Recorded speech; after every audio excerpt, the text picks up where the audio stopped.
In terms of merchandise planning and visual merchandising, they do sit in separate camps. So I suppose how the store looks and how the merchandise is displayed in the store is a bit of a baton change from where we are in the sense of planning that merchandise and which stores it will go to in what quantity. Of course, they intersect, but how it's then visually displayed to the customer is sort of one step on from merchandise planning, I guess, at its core. But that said, the whole customer experience and the ability to actually make that statement in store, have it be appealing, have it not be overwhelming, not have too much choice. We know the paradox of choice. People don't make one. When they have too much to choose from, or when they're overwhelmed. So that whole experience is only going to be a positive experience and is only going to convert to a sale if we've got the right merchandise in the store, if it's appropriate to the demographic that goes into that store, if it can be arranged in a visually pleasing way. And all of those things depend on it being the right stock, in the right quantity, at the right place, at the right time, which are all of those outcomes of good merchandise planning. Actually, it's interesting, whether it is an art or a science or bread and butter. I actually think it's both. From where I'm sitting, I think it should be bread and butter. I think it's fundamental to a retail business to manage and plan their inventory optimally. Doing that is a precursor to their profitability. So I don't think there should be any question as to whether or not merchandise planning should be bread and butter for a business. It should just be a natural part of what they do. That said, if I take the question to should it be elevated from there into an art, or should it be recognized as an art? Yes, I think it should. I think there's a lot more to merchandise planning than what people often think. I think there is a lot more skill behind it. It's not just about the number crunching. There's a real overlay of commercial acumen that needs to come with it. And so, with it sort of being, I feel like it can be underplayed or assumed that somebody's got it covered, assumed that somebody over there who understands it is doing it right or doing it well. But then, possibly not realizing that there is more that can be achieved with it and that it can be elevated beyond some tasks and activities that keep the wheel turning.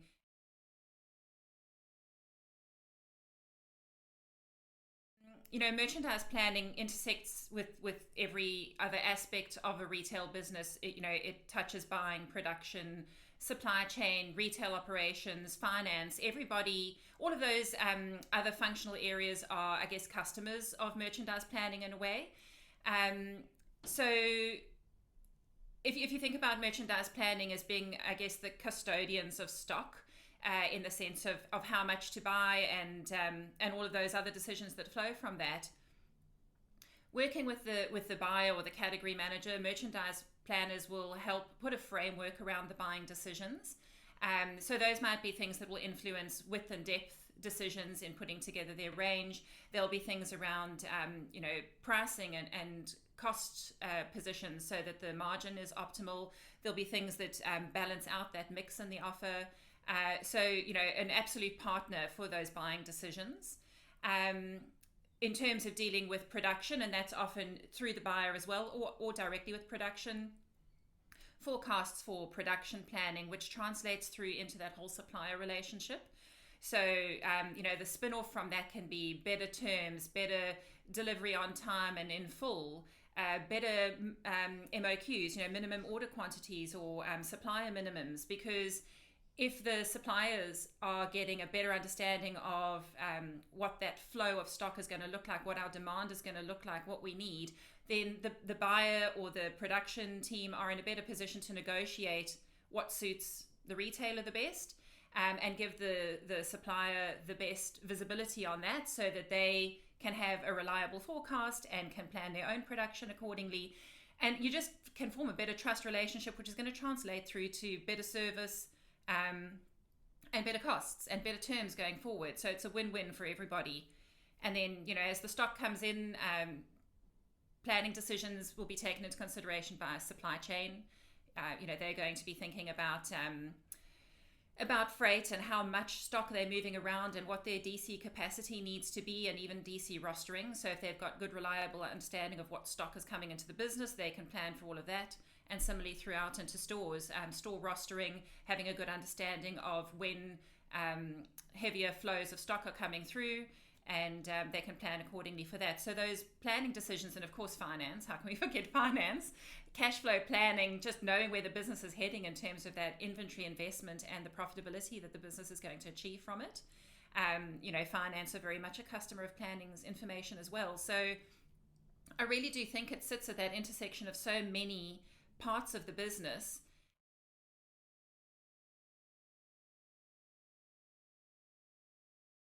So when it comes to tools, there is a lot that merchandise planners, use. Obviously, we're dealing with data and analytics. So I think you'd be hard pressed to ever find a merchandise planner who could live without Excel. Um, Excel, as wonderful as it is, it also has its limitations and its risks, because as soon as you've got something effectively off system, and Excel doesn't count as a system in that sense, you're open to errors, and you've got a lot more manual work and a lot more opportunity, I suppose, for manipulation. So when it comes to systems, I think a really important starting point is actually having a good base system, an ERP that's got strong, reliable, complete, accurate, accessible data. Everything you do beyond that point, whatever analytics you apply, if you're working with data that is a bit wobbly, the results are going to be compromised. So even though the ERP doesn't belong to planning, we are definitely big customers of that information, and it's critical that it captures what is needed for planning outcomes, and sometimes that's missed. Some of the information that planning actually needs isn't catered for, and there might be customizations done later on, or changes done later on to get that in. Obviously, analytical tools, so some type of BI tool so that we can actually interrogate that data. There's obviously a lot more becoming available to do analysis now, which is great, provided you've got good base data to use to do that analysis with, because I do see people putting time and effort into analysis, but actually that they're number crunching data that's a bit soft. And so that can be a bit of a wasted effort. And of course, there are merchandise planning specific tools, which of course we love. Things that, that allow us to plan those sales forecasts, product plans, location plans, formulate that through into assortment plans if they're relevant. And those are available in suites or in a modular fashion.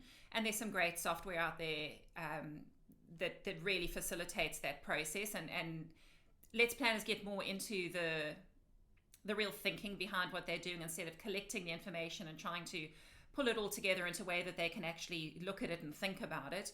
It's actually ready for them to go. It's automatically updated. All of those sorts of things makes a big difference.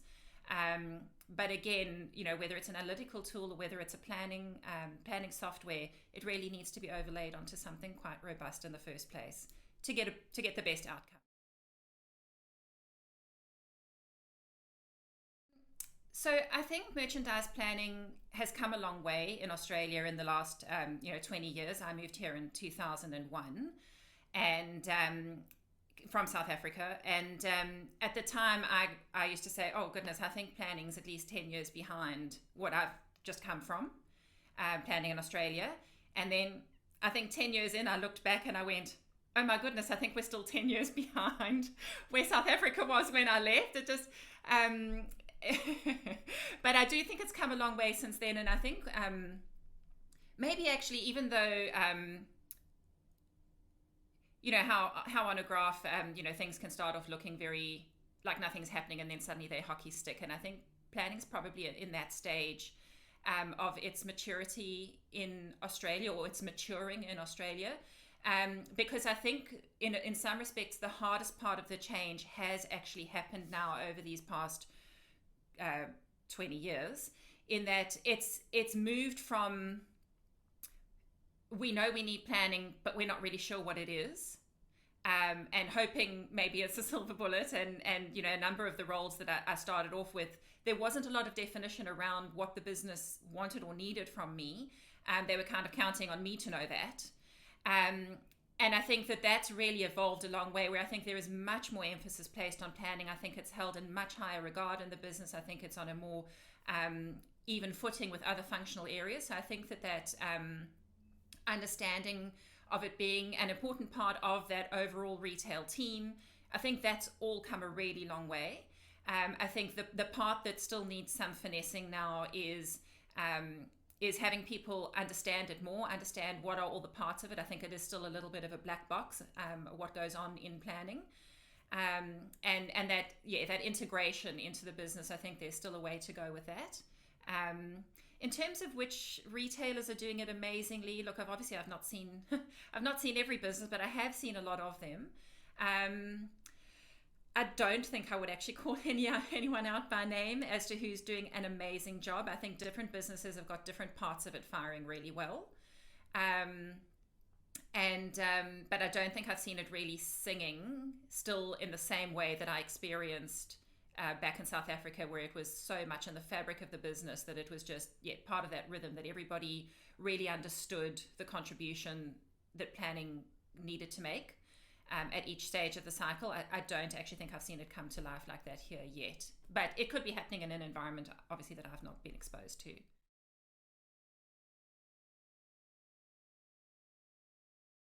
think I was with the Foschini Group. They're a very large retail group in apparel, ladies apparel, footwear, jewelry, you name it.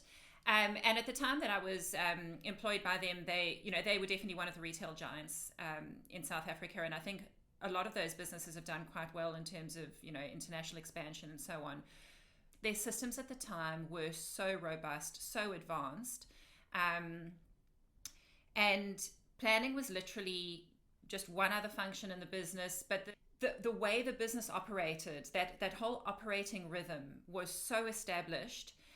Really strong leadership in the business, really strong connection to the business strategy, and then the execution of that through every one of those functional divisions. And then, obviously supported with some great systems. It worked. If I think back to my days at the Foschini Group, the type of promotional and markdown cycles that I've seen here in Australia were just not part of how we did business back there, because every single item that we bought was already it was preordained. It had its destiny already worked out for it. We weren't buying anything without knowing which store it was going to land up in, why we were buying it, how it connected back to our strategy. Whereas I feel like because of the less mature environment here in that whole flow of the planning cycle, the steps don't get done in as smooth of a flow, where each step is feeding the next one and taking the execution of that strategy further. And so I think you get this sort of more truncated outcome, and a little bit more past the parcel on accountability or ownership for stock. And I think the more that gets fragmented, the more you compromise the end result, and the more you disconnect what you ultimately do from the strategy you set out to execute.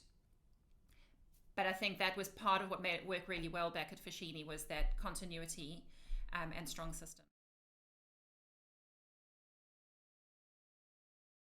If you've got it wrong, you have to deal with it. You have to make it go away. So you're going to have to mark it down. But I think what also sometimes happens a little bit is, that focus on sales instead of sales and profit. And so if you did it last year, even if it was, in for the right reasons, because you've got to make the stock disappear, but it was as the result of something having gone not to plan, something went wrong, that's why you had to exit the stock. But when you come round to it the next year, not having enough understanding, or not maybe discussing it and looking at it adequately to go, we don't want to comp those sales because they're not profitable sales. So it's okay for us to have negative growth, negative sales growth, but rebuild our profitability in that month. But I think sometimes the KPIs that have been set don't really give people the space, or the way they interpret them.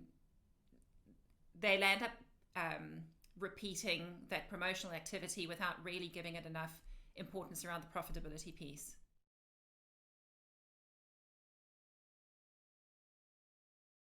E-commerce, I think, has brought another dimension to merchandise planning. their KPIs and metrics that, that we wouldn't have paid a lot of attention to before. But, in retail, obviously, we're always going to give attention to where the growth is coming from. So I think it's absolutely right that it's been given so much resource and focus. It's no different to having a flagship store that's really firing, and you're going to just keep trying to, build on that and give it your absolute best. So that makes sense to me. I think there've been a lot of positive spin-offs as well, because I think what it's actually done is it has drawn people's attention to a lot of metrics that I think it's made people pay attention to the data in a different way. I think it's made them a lot more comfortable with talking about measures and metrics that they didn't perhaps before, and it's drawn a lot of the decision making to more fact-based decision making as opposed to opinions. So in a way, I think that whole e-commerce move has made data more accessible, has made data more cool. People are more interested in it. They want to work through the analytics. So I think that's opened up actually a little window of opportunity for planning to kind of ride the same wave. And maybe they are connected a little bit. Maybe some of that awareness and understanding and appreciation of merchandise planning over these past few years has been on the wave of e-commerce. However, I do think, yes, there's a risk of being a bit siloed. It's one more person or one more functional area that has a touch point and an opinion and a say. And so if you don't have good business process and you don't have that really nice tight cycle in place, it is potentially another place for it to jar and not have the data flow through, and not have all the right people consult and collaborate at the right time.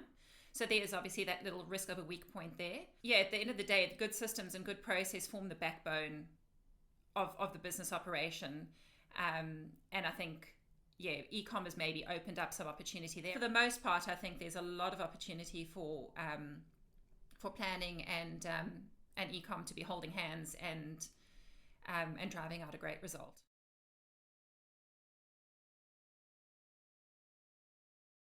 I think we're in an interesting time because technology obviously moves so quickly. It's opening up opportunities and ideas and different ways of thinking that people haven't had before, and so the positive of that, of course, is it's making people think differently and approach things differently. But I think the danger, particularly in a time when retail's been quite challenging for a good few years, I think there is that risk of people, grasping for a solution and thinking that technology is going to solve things that it possibly won't, because it's not to say that the tech doesn't do what they say it does, or couldn't bring some benefit, but I don't think it's necessarily the thing the business most needs. I don't think, and I think what happens a little bit also is sometimes you get things that are quite niche in what they're solving for, and so you need to have quite a few of them to be solving for a whole lot of things, and again, they're not necessarily the priority. So I think that's the risk, and I definitely can see some confusion and some overwhelm. When I'm speaking to different clients and looking at their businesses, and I think what's becoming really difficult for retailers with the customer experience, customer expectation is more what I sort of refer to it now. It's not new information that cross-pollinates across industries. The want it now kind of thinking from Uber or fast food translates into retail. I think more and more they're getting into a space of needing to keep up with the Joneses, the retail Joneses. It's not about having a competitive edge to have one of those technologies or solutions. You kind of have to, otherwise you're just not keeping up. And so it's flipping it on its head a little bit, because what do you do if you don't have those things? Then are you sort of falling behind your competitors? And that's where I think some of the things we were talking about before of what made some of the South African retailers so successful, in my opinion, back when I worked with them, was that strength within the business around the leadership and the strategic vision, and the operational strength and the execution of that strategy, and the strong foundational systems. And I actually think that that's still where businesses need to find their their way forward, because it's there's so much out there that they are going to get swept along with. But the pressure's growing between, foreign exchange movements and rising costs and consumer sentiment and rising consumer expectations, all of which bear cost, whether it's returns, free delivery, all of these things, they're all adding more and more cost into a business. So they're just getting pressure from every side. And when you look at it and go, where have they got left to go? I think things like that strong operational process, things like merchandise planning, it's going to be the businesses that really sharpen up on those things that are going to be the ones that survive, I think. I actually think, there's even a counter trend that's working against retailers at the moment, working against consumerism. Not saying for the wrong reasons, but when you take the eco, social, ethical trends, there was a time that for a customer, whether or not they bought something, was probably really came down to, oh, should I, oh, can I afford it? But it would land up being a guilty pleasure that they, if they landed up buying something. Whereas now, I think it's just in some cases just more of the guilt, and they're struggling to justify the pleasure because they're asking themselves those questions about, how is this going to impact the environment? How is this impacting people? Is this going to go into landfill? Do I really need it? All of those questions. So even consumer demand, I think, is getting dampened by those types of trends, which again is just one more pressure on retailers. So it was just something that's been playing on my mind a little bit. Is it something that I just think is becoming a real counter trend, and requires that people just do all those other things better.